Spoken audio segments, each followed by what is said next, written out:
Mall 2.0, a better, more refined version of the mall that we made last season on Just Create SMP. As season 1, that was my experiment phase when playing around with all of the things that you can do with the new well-packaged system and Autocrafting with Create. With all of my prior knowledge, things are going to become a lot simpler to not only explain, but to also get set up. And I kind of know how to organize most of my products to be able to make this process much smoother. So today, Autocrafting. Actual autocrafting by utilizing crafters is what needs to be done today. Not only this, but also getting mixing recipes set up, because we can do shapeless 2x2 crafting recipes inside of a mixer. And don't get me started on the need for plates. Oh, we are going to need a ton of plates to be pressed, so probably having 2 of those is going to be a good idea. So there's going to be a lot to do. First thing on the to-do list, well, building out some more modules. This is going to be a double press module. So I have some power running into some belts, and these are all lined up in the same format for most processing, and I kind of want to keep them similar. And so what I have planned here is to use some cheaper materials like andesite funnels, for example. I want to send the product into this barrel, and then I want it to split out. So I want this to send an item out here, an item out here, and that run into 2 individual presses.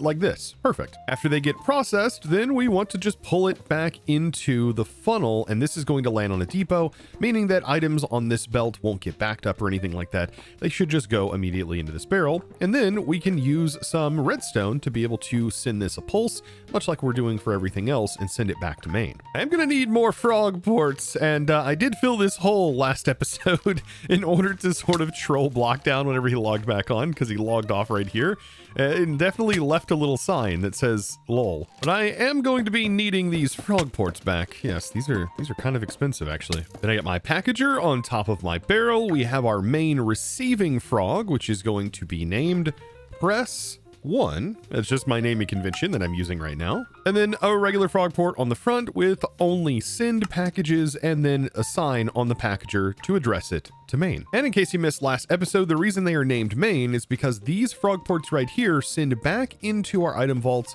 and then this frog over here is the one that is doing the requests. So long as everything makes its way back into this vault when everything is done crafting, it will now see that its crafting request has been completed. So that's why we send it back into main, so that way it can now see that those items that it actually requested has made it back. It can do that calculation. Now I've taken that setup and mirrored it over onto the other side, and we may end up changing these modules as we go about. Like if we end up finding that we don't really need like 2 separate press modules, I could probably change this out for something else, maybe like a mixing module, something that we could also put on this first floor. But now moving on to the mixing module, this is going to go 1 block out, much like so. We'll place in our packagers right on the top and on the front, and then we'll get our frog ports linked in. Now, the way this is going to work is very straightforward. We are going to pull items out of the barrel. That's going to then run in, which will be auto inserted into the basin here. And then the lovely feature of the basin is that it can send items out onto a drain in the same block space that we can also have an andesite funnel that pulls the items in. This makes this so compact. For all of the returns, I can't forget to place in a pulse timer. This is going to make sure that we don't get overloaded. Eventually, I may swap these out and just have a single pulse timer that is controlling everything, and then we'll just have that connected to a redstone link. But for now, having all of these is not going to be that crazy. These are running every 10 seconds. This also might divide up the packages a little bit more onto the chain line, making it easier for our frog ports to actually collect them. We'll see how this system goes. Now, earlier I mentioned shapeless crafting. Yes, we should be able to do shapeless crafting now that we have mixers in place. Now, the difference between shapeless crafting and shaped crafting is the ones that, well, require a very particular shape. For example, like a T shape for making a pickaxe. This would require a mechanical crafter, whereas anything that goes in like a 2x2 and can be arranged in any particular shape, no matter what, well, that one is going to be considered shapeless. And if we take a look inside of EMI, we can see all of the individual shapeless recipes, and there's a lot of them. The ones I want to get up right away, cogs. So let's get back into how to use the factory gauges again. So I want to send the regular cogs, just regular small cogs, into our mixer 1, and then I want to send large cogs into the mixer 2. This is to hopefully help avoid confusion inside of our system, because these do have similar recipes, and I would love to simplify the craft. So we'll have 2 of them that are going to be working at the same time. Again, to make this, we just need to take our factory gauge, make sure it's selected onto our main network, add a new node, hop in here, and then, for example, we'll just do cogs, make our first cog selection, drag it in, and then this one just needs to have its connections linked. So you just need to take the recipe or the ingredients that are required and then tell it where to get these things. And so planks are one of those things. And so now it already knows, hey, this right here is going to produce a cogwheel when these 2 ingredients are provided. Then I just need to tell it where to go. And I called these mixers, and this one is going to go to mixer 1. So this is just a regular mixer. That is all it is. Nothing else fancy here. And all we have to do now is just give it a amount to keep in stock. So we can say, hey, send 1. But remember, it does keep in mind the amount that it's sending. So to reach that 64, it's only going to request 1 set at a time, which means each package is only going to contain 1, which this is nice, especially with this promise system. It can be really nice as it's kind of going to wait and only send a certain amount of batches at a time. But I think for us, it would be better if we did send these in like solid stacks, because I think having them in stacks is going to be much faster. So we just simply need to scroll wheel this, hold down shift, and max this out to 64, and also make sure our return is 64. So now to keep 1 in stock, it's going to send a package that has all of those items in it. And this bad boy should be rocking and rolling and should be creating cogwheels. That's exactly what we want to see here. But look at this. We've encountered our first major issue. And that is because we sent multiple planks at one time, this now thinks that it's going to craft with 2 planks instead of 1. This is the reason we want to separate things, and also the reason why we want to probably filter this and probably deny on this one the ability to craft large cogwheels, and also deny the ability to craft small cogwheels on the other side. Now, in our regular list filter, the reason why I want to deny this and make sure it's a deny crafting recipe is because I want to be able to craft other things potentially inside of this mixer for shapeless recipes, and or just use it for just mixing in general. Now, when we go back up to our patterns, we're going to see that our promises have not been met, and you can see that that is no longer green like the rest of these. That's because there are promises waiting and they haven't been met. So we have to left click to reset these. Otherwise, our craft will never try to send another batch again, which is good because it prevents overflow. There is a way to create timeouts for things that have percentage-based outputs. And this is what I find absolutely amazing about kind of autocrafting in general. Sometimes you have to problem solve, and I don't know about you, but I really love my logistic games. I really love needing to solve problems, and it just really tickles my brain. And this is something that definitely does that. I tell you, if I wasn't making videos for a living, I would probably be an engineer IRL, or someone that deals with logistics, because I do love logistics also. Now, over on the other side, dealing with our large cogs, we'll take and make this a deny list to deny the recipes only for small cogwheels. So that's what we want to do here. We're going to deny small cogwheels just in case, so that way it doesn't try to craft those when I send in large cogwheel recipes to the crafter or mixer number 2. By the way, when building recipes like this, it doesn't matter how you connect. You can connect through other ones. You don't need them all separated. You can have them all bunched together. They will automatically route and link and do all kinds of cool stuff. So for example, I just added the shaft connection, and you can see it runs through the other one. No problem whatsoever. And then I'll add planks because that's also the other recipe. And we know that this is going to need 2 planks and 1 shaft to make the actual cogwheel. And so for this, I will do 32 and then 16 on this. So 16 shafts, 32, and that should equal a total of 16. Actually, I believe, yes, that should equal a total of 16 at a time, just to make sure that our crafter is going to function properly. And then we'll call this mixer, or send it to, I should be saying, mixer 2. This is your send location. I'll go ahead and drag this, set it to keep a stack in stock, and the goal is that it's going to send to mixer 2, which then got picked up. The items have now gone into here, and look at that, large cogwheels just like we want. Also, I want to utilize my presses, and I'm already thinking that it might be better to remove the press system that's over here and probably design a system that can automatically make casings for me. But let's go ahead and at least get iron in here. So I need to drag iron inside of this list. Perfect.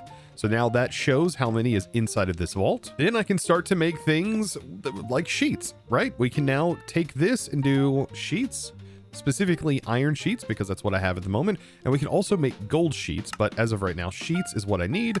Add the connection to make sheets, create the processing recipe, and I'm going to say send batches of 16 at a time. That is going to work just fine. And this is going to go to press 1, because that is what I actually identified it as earlier.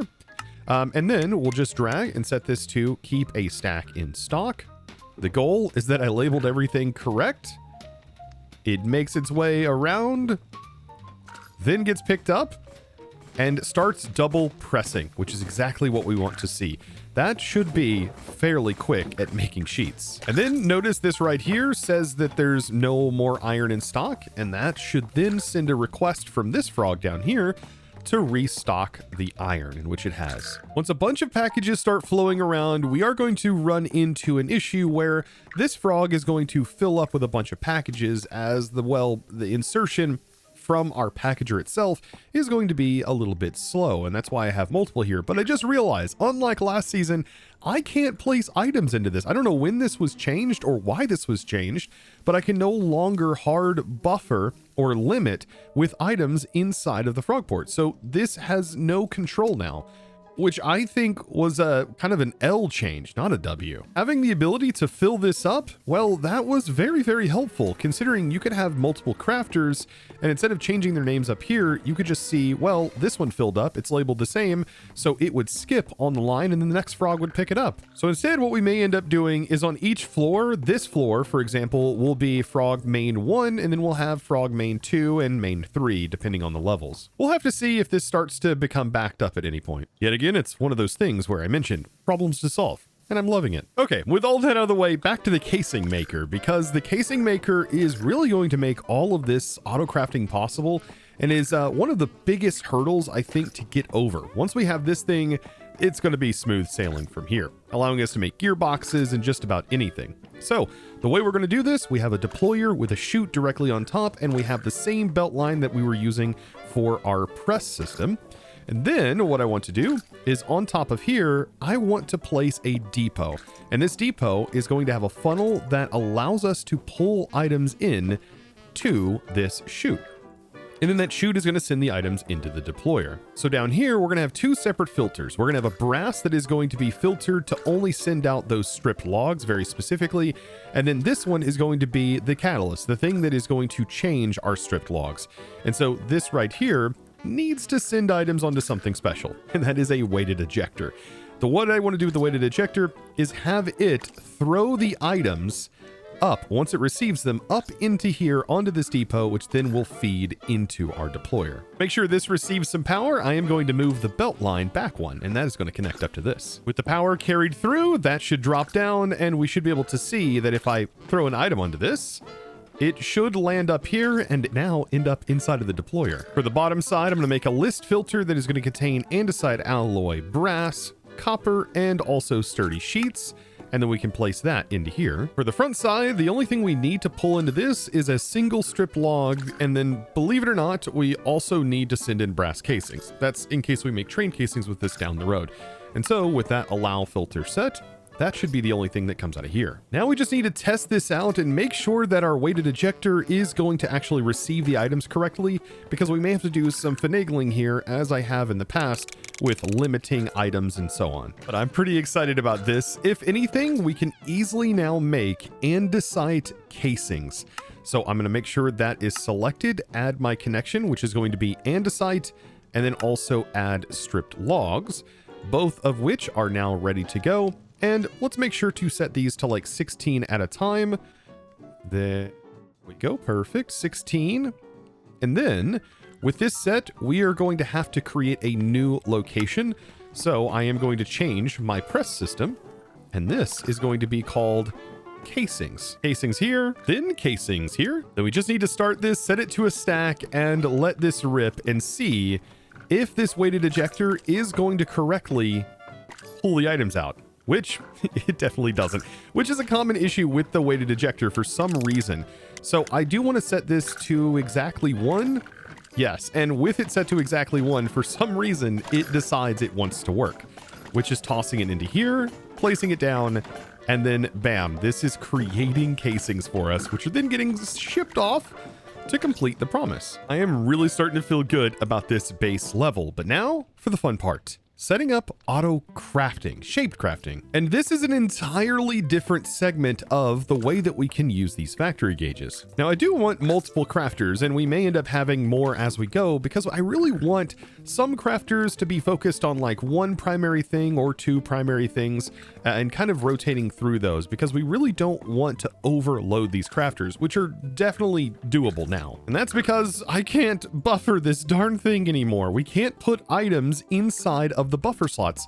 I don't know why this was changed, but yeah, we can't do it anymore. So yes, back to the actual auto crafting process. We do want to make sure that the entire back of this is 1 solid crafter when utilizing these factory gauges. Then we also want to make sure that all of the arrows are eventually leading into the inventory, which the final product will be crafted into. Then we need to have the packager go into the actual crafter, and the packager that is going to be receiving the actual crafting ingredients needs to go on one of the sides. And this will be the frog port that is going to get the name Crafter 1 for right now, because I am kind of going left to right. Then finally, this should be the barrel where all of the ingredients get stored into, and so that is where this packager is going to go.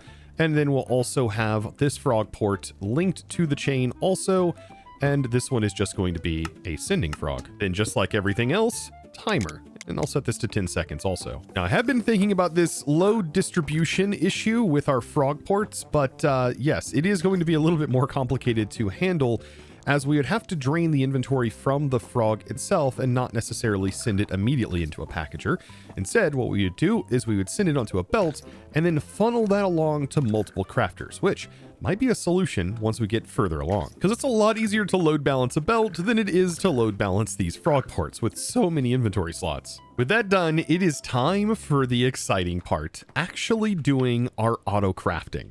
So let's make sure to link to our main grid, place it down, and what do I want to craft? How about a standard gearbox? We've already crafted our cogs and we've crafted our casings, so now we can combine the two like this by adding a new connection, and now we have our 2 set up here. And then we need to click this where it says use mechanical crafting.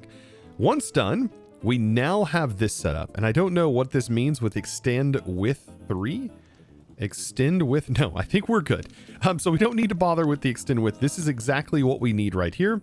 We need to give it an address, and that address is all it needs. And now we are going to request a stack of them. And so that should send the package along. Our frog port picks it up, does the craft, and notice, by the way, it's going to keep sending over and over and over and keep crafting like so. Oh, this is so good. And then all of our prerequisites that we were using and keeping in stock are also going to get sent out. And this whole thing is going to just start going wild. Everything on that line that was before it is now going to be re-requested and re-kept in stock. It's just so many cool things happening all at once. Now on floor 1, I think I've now ran out of space for adding more modules. And this means time to expand to the upper deck. Yes, where we will have more room, significantly more room for more modules. I've gone up 12 blocks here, and I wanted to make sure that my chain conveyor would actually extend and reach up this high, which is exactly what we need. And we're going to basically replicate the same floor design on the next layer. And this is fantastic. I mean, we can already see how high this building is going to be, as I do want at least 3 floors. You know what? This floor building, we can speed this along. Let's get a little funky with it.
Yes, there we go. Completed upper level. Now, when I built the bottom floor, I did go and ask Kev for some design ideas, and I wanted to know what his opinion was on that particular floor. And, well, since I've done the exact same thing to this floor, I should also get his opinion on this floor, too. You know, since it's identical and everything. Oh my goodness, it's been a while since I've been at Spawn. There's a massive rotating building. What is even happening here? Okay, Obsidian Mall. Obsidian? Wait. Okay, so it's just selling obsidian, right?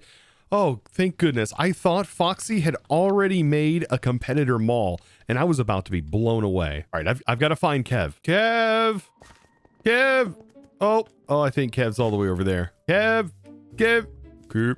Jesus Kev! Christ, man, you're scaring my boots off. There's been different places in different spaces, but my golaces, my boots flowing. Wait a second. No, they're popping off. Wait, you can't see them anyways because I have them hide them. Ooh, fancy. Hey, dude, what's up? I need design tips. Again, design help. Again. Design tips and design help. Do you sort of see what I'm designing? I'm just designing gray, right? That's 50 shades of gray. That's my stuff. That's fine.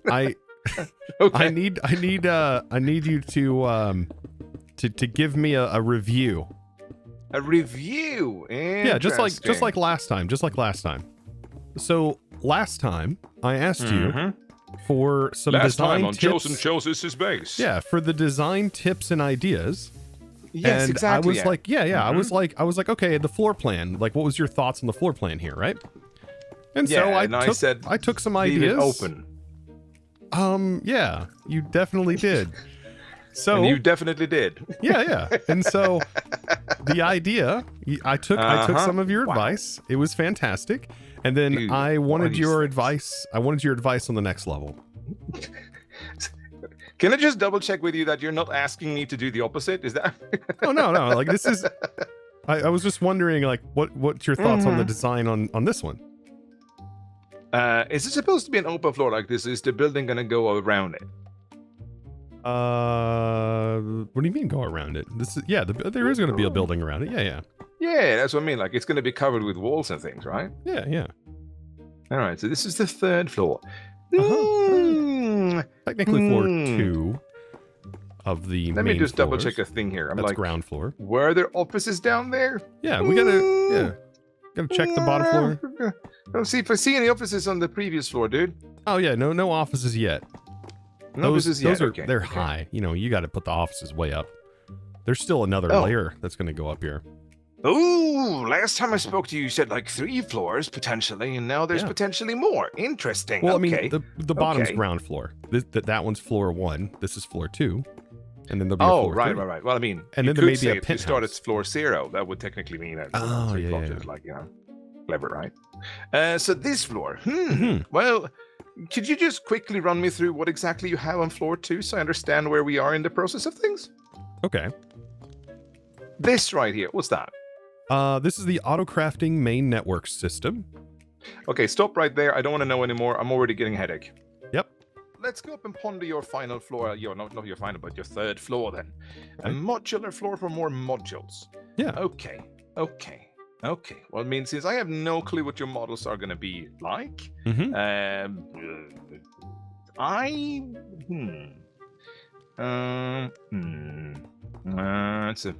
a bit of a gray zone, this one. Yep. Dad joke speaking. It's great. Yeah. What if I love I just completely dude. Hold on, I'll be able to try again. Hold on. You have built. It's great. Thanks. There we go. Oh. I wanted to toss shade at you, but it's so one-shaded around here that the only thing I can really throw at you is just dirt. Oh, that's a lot of dirt. Oh man. Well, thanks. Why did thanks I give you for so much dirt. Thanks for the review. Oh, you know, I need to make myself a Kev's stamp of approval that I can add on your building. Yes, I do. You need to make one. Yes, exactly. Just have one per floor. Yes. You know what? I'll ponder that and come back to you. Yes, that'd be fantastic. You know what? You're gonna have to now make an official Kev's building approval service. Like, it's not an official Kev's... build unless Kev has approved it. It's a building approvals. Oh, I like that. Yeah, sure, dude, man. Absolutely.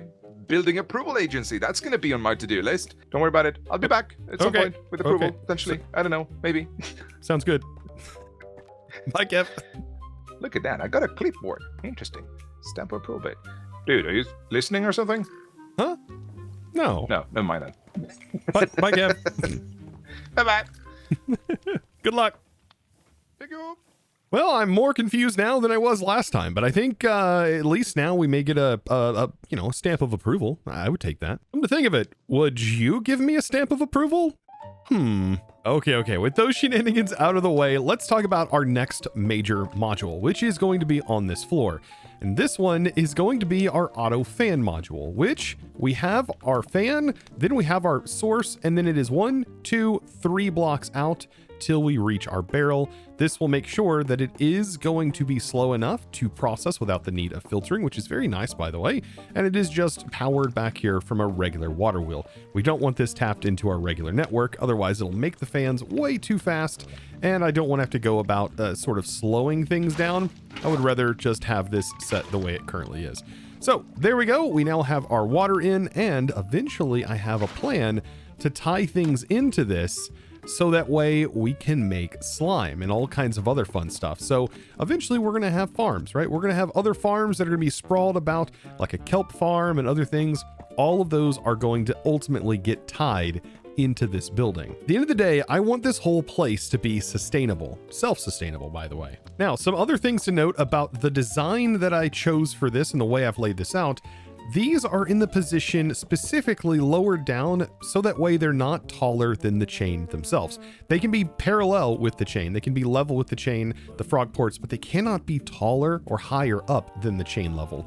This is kind of a limitation of the frogs, and so they need to be put down. So I basically have them laid down 1 block, and yeah, you can connect the frogs on the sides of blocks. On the bottoms of blocks you can't do because the frog ports have to actually be attached to the packager. But I mean, with all of this, we are almost ready to go. All we have to do is tell our frogs here that we want this to be labeled on main, but there's a problem with putting the signs on the front of this.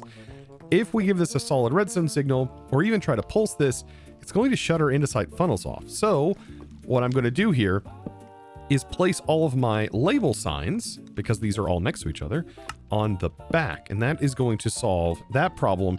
So that way we can just give this a solid redstone signal on the front.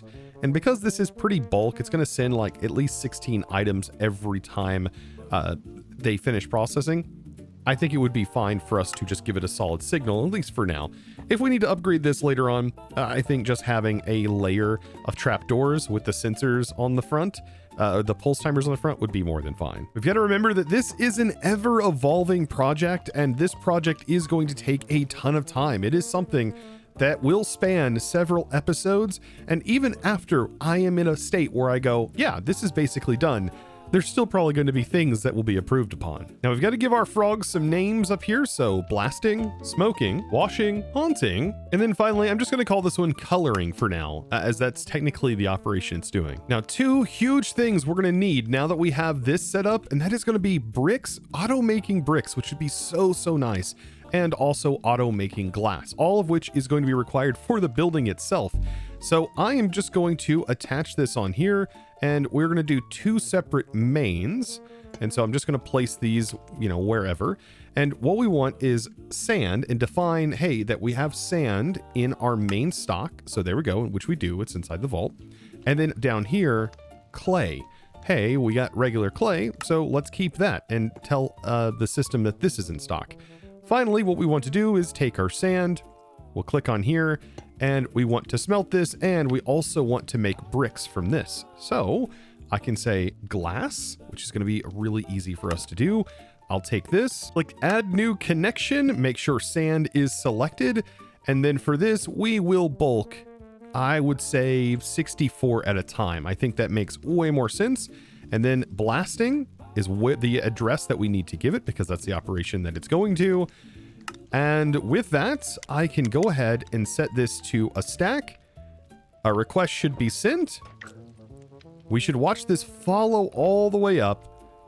get consumed up here once it wraps around. And then we just need to give this a redstone signal to send it back. Now, I think this will carry signals between each other. No, it doesn't. So that's perfect. So that's good to keep in mind. I am just going to go ahead, though, and apply redstone signals through all of these. And now we have glass in stock. It just made it in. Now green, which means we're good to go. And I got to do the same thing for our clay. With all of these laid out, I now have access to crafting bricks. It's going to automatically request them. I'm going to say keep, I don't know, like 5 or let's do 8 stacks, maybe 9 stacks of bricks in stock. And then over here, we'll say keep 9 stacks of brick in stock here. So this is going to send multiple requests, and it's going to take a little bit of time for it to work through it. But that's sort of the idea, right? We can take all of these things and we can set certain values and just let it kind of work. And just over time, it's just going to generate those resources. It's so good. I mean, just look at that brick go. So good. Also, by the way, brick can be done in something like this, a compactor, which is another way that we might end up setting this up to be able to produce a bit faster than using a crafter, of course. That's another awesome thing about this setup. If we find something is slow, we can probably figure out a solution for rerouting it to something new once we get it built. So you know what? With the addition of our new modules, and now we have Autocrafting ready to go, I think we are doing fantastic, and it's only going to get better from here. So I hope you are all excited for what's planned in the future Mall 2.0 / Chosen Emporium / many other names that I may choose. I think Emporium, though, is really, really nice. But if you have enjoyed this and you look forward to the futures, be sure to click that subscribe button if you haven't already, and give this video, guys, a huge thumbs up. And with that, it's time for me to thank the amazing supporter of today's episode. And that amazing thanks is going to go out to Galactic. Thank you so much for your amazing support and choosing to support me over on the Discord by becoming a Discord premium member and supporting my content in one of the best ways possible. And guys, I look forward to seeing you all in the next episode. And as always, thanks for watching.